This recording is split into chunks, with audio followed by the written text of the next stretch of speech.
Cette formule de la loi d'attraction mérite d'être testée, tout particulièrement si vous avez parfois le sentiment d'être bloqué dans vos processus de manifestation. Depuis que j'applique cette formule, que je vais présenter dans quelques minutes, je sais dans mon corps que la manifestation a déjà eu lieu avant même qu'elle se concrétise dans la matière. Le premier élément de la formule personnelle pour attirer en exploitant le design humain est l'autorité. En effet, d'abord l'autorité, ensuite la stratégie. L'autorité est la conscience et la sagesse du corps. L'autorité nous dit à partir de quelles conditions vérifier avant d'enclencher toute action ou tout engagement. L'autorité est un élément du design humain qui n'est pas évident à exploiter, mais en l'utilisant comme notre hologramme, tout change. Quand l'autorité est mal exploitée, le non-self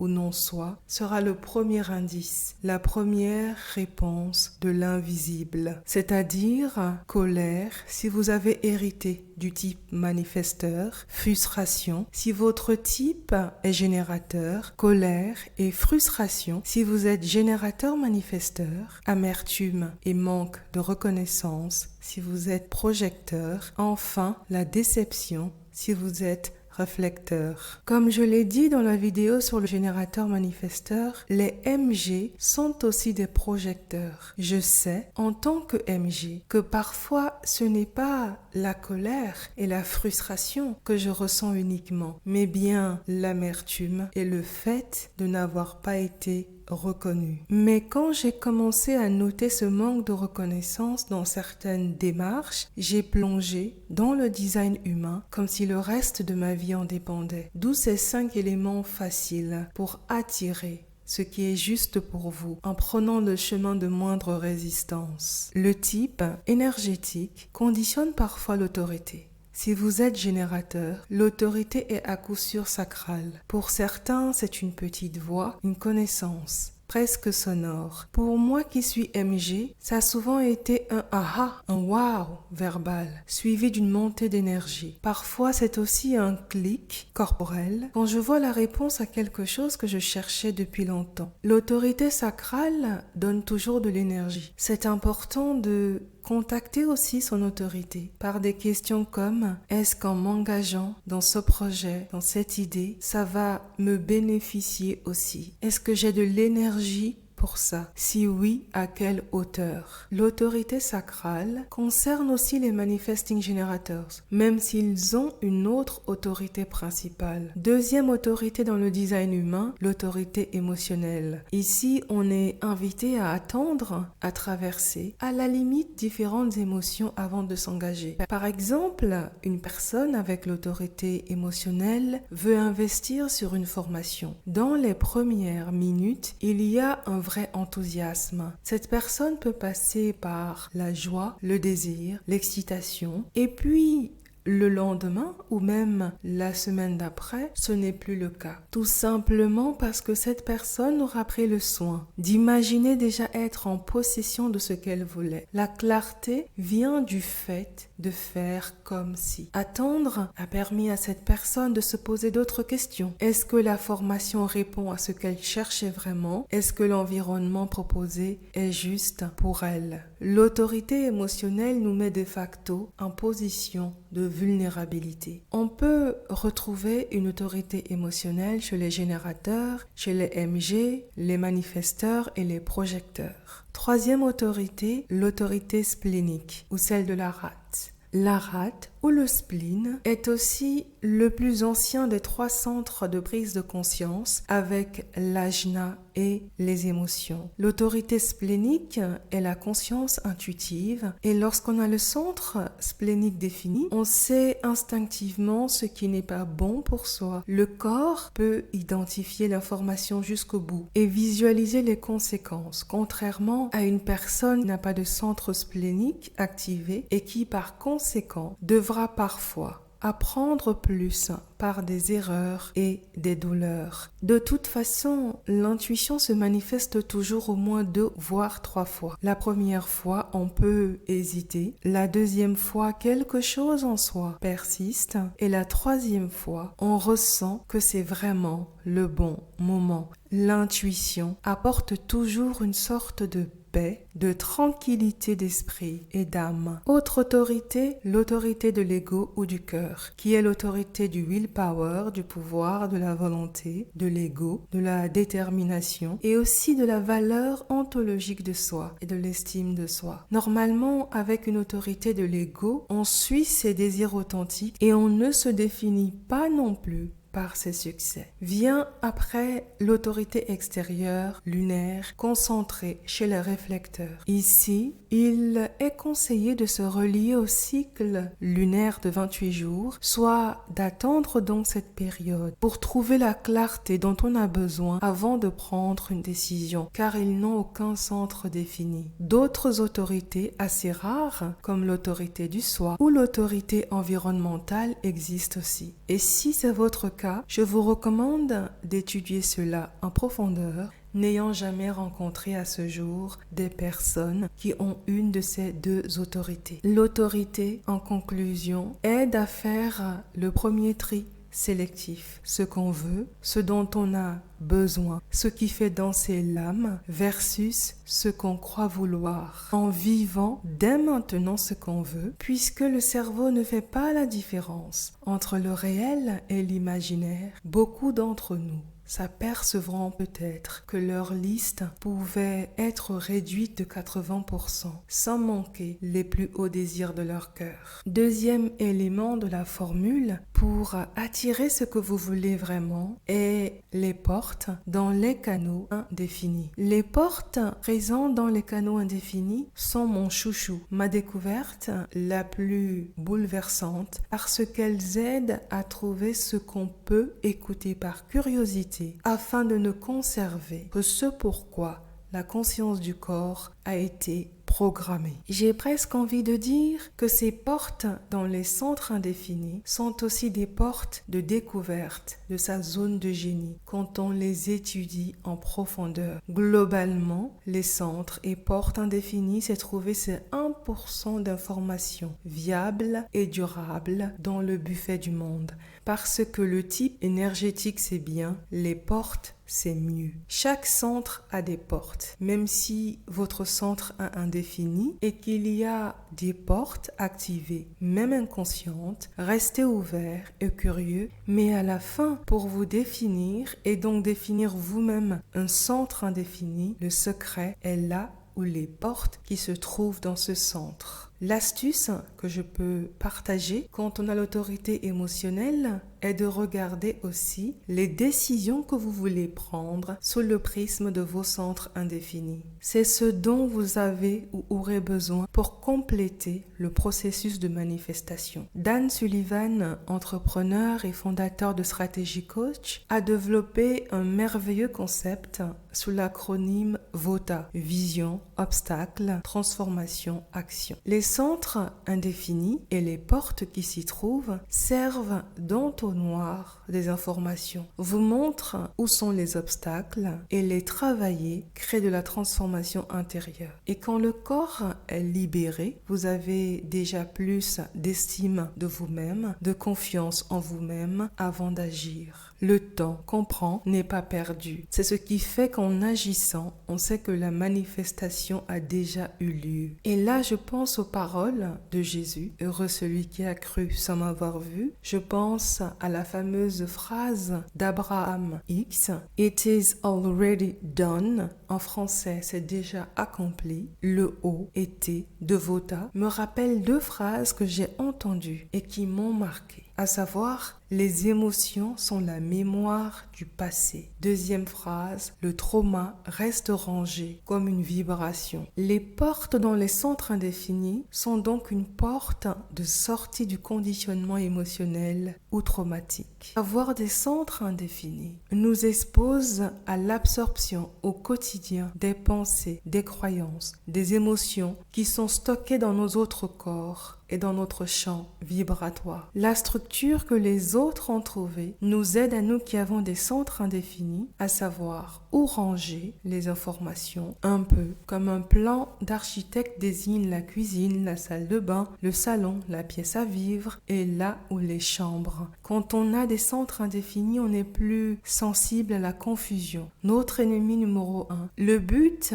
est le rangement invisible afin de définir par soi-même ses centres indéfinis. Et en le faisant, on reçoit des insights, des flashs, soit une autre forme de manifestation. Troisième élément pour manifester ce qui est juste pour vous, la puissance des variables. On en parle très peu dans le design humain. Et pourtant, le body graph, c'est aussi 4 variables. À elles seules, les variables font 4 choses et elles le font mieux que tout le reste du design humain. Elles vous disent la qualité de motivation à exploiter, celle qui montrera votre authenticité afin que vous n'ayez plus jamais à forcer quoi que ce soit. Elles vous montrent la perspective à honorer afin de manifester ce que vous voulez vraiment. Elles illustrent l'environnement dont vous avez besoin pour trouver votre zone de génie et votre vraie place dans le monde, c'est-à-dire votre essence. Elles vous disent enfin la qualité d'information qui correspond le mieux à votre conscience corporelle programmée. Quand on parle des variables, très souvent beaucoup commencent par évoquer la détermination, ensuite l'environnement, ensuite la perspective et enfin la motivation, c'est-à-dire du design vers la personnalité. À titre personnel,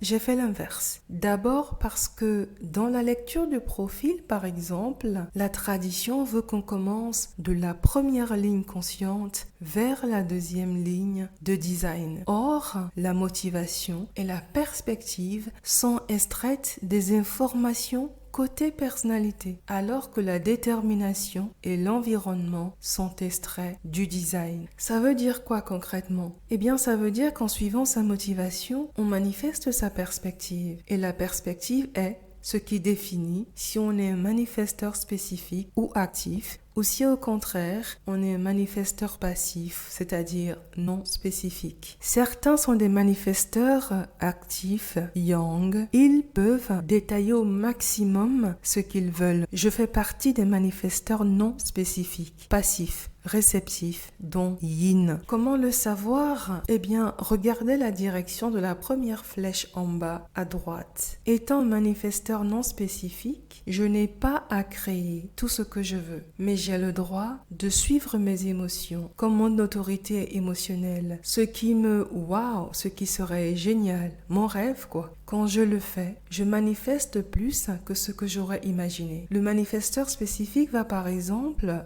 créer 10 critères, 20 critères pour quelque chose. Chaque fois que je l'ai fait dans le passé, je me sentais, comme on dit en anglais, overwhelmed, dépassé, débordé. J'ai donc arrêté tout ce qui était dit sur la manifestation, car avec trop d'informations, je me perdais en priorité, en essentiel. Avec le design humain, j'ai appris que les vision boards classiques qu'on voit sur YouTube, sur les médias sociaux, ne sont pas pour moi. Cela étant, quand je vois quelque chose, une personne, c'est kinesthésique. Je le reconnais immédiatement. D'ailleurs, il y a quelque chose que vous pouvez faire. C'est de regarder votre détermination. Parce que c'est en fait la capacité de digestion par la conscience corporelle des informations. Plus vous aurez un numéro élevé, comme le 4, le 5 ou le 6, plus vous pouvez vous permettre d'avoir peut-être une vision board complètement élaborée et détaillée. Par contre, plus vous avez une détermination qui est dans les 1, 2 ou 3, plus vous pourriez vous autoriser à limiter le contenu de votre vision board. Donc, faites confiance à votre perspective, votre corps vous le dira. Des 4 variables dans le design humain, j'ai remarqué que la motivation est la seule variable qui ne dépend d'aucune autre variable, alors que la perspective va dépendre de la juste motivation, du juste environnement et de la détermination juste. Rien qu'en suivant vos variables, la manifestation devient un jeu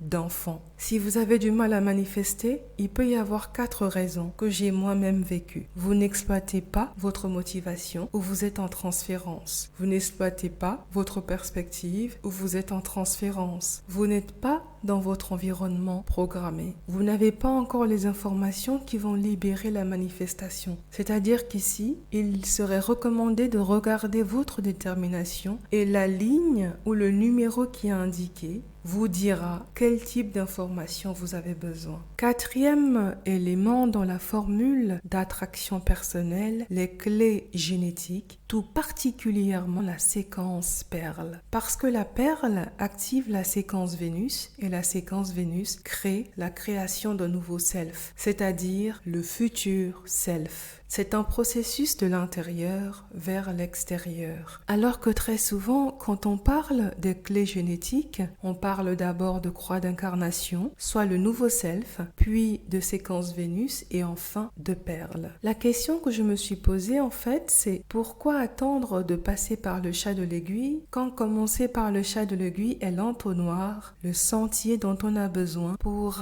réduire la distraction, la FOMO ou la peur de manquer quelque chose.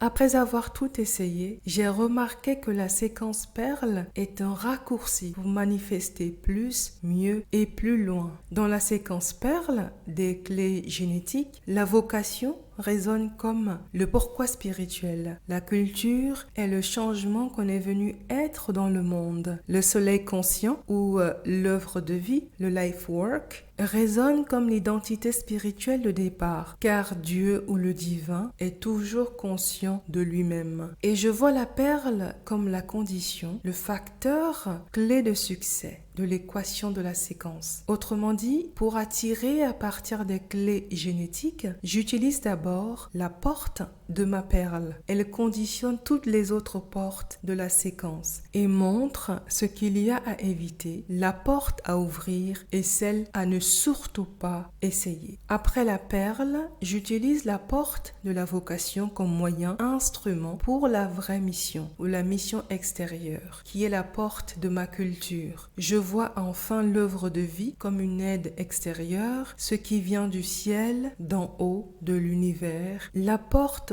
de l'œuvre de vie est qui je suis, qui on est. Là est le pouvoir et la puissance qui nous ont été donnés à la naissance. Autrement dit, pour faire marcher la perle comme instrument d'attraction, comme instrument dans le processus de manifestation, c'est perle, vocation, culture, œuvre de vie. En design humain, comme en astrologie, le but n'est jamais de croire, mais d'expérimenter, de faire, d'agir comme si. L'expérience permet de savoir. Dans cette expérience, il deviendra plus facile de voir qu'au commencement était la séquence perle, le niveau spirituel, le niveau des aides invisibles. La séquence perle dirige et assoit la séquence Vénus, le niveau vibratoire, et la séquence Vénus dirige la croix d'incarnation, la réalité physique. La séquence de la perle, c'est-à-dire les 4 portes de la séquence, sont la voie ultime de la libération intérieure, celle qui expanse la conscience, celle qui expanse la zone de confort. Le 5e et dernier élément, qui peut être juste une cerise sur le gâteau, est le centre G, le centre de l'identité. Si ce centre est défini, vous avez donc un centre de l'identité très fort et vous n'avez pas besoin qu'on vous recommande la direction direction à prendre. Même si des gens essayent de vous dévoyer de votre chemin, ça ne marchera jamais longtemps en raison du pôle magnétique qui se trouve dans le centre de l'identité. Si votre centre n'est pas défini, fiez-vous aux portes qui s'y trouvent. Ce sont des indices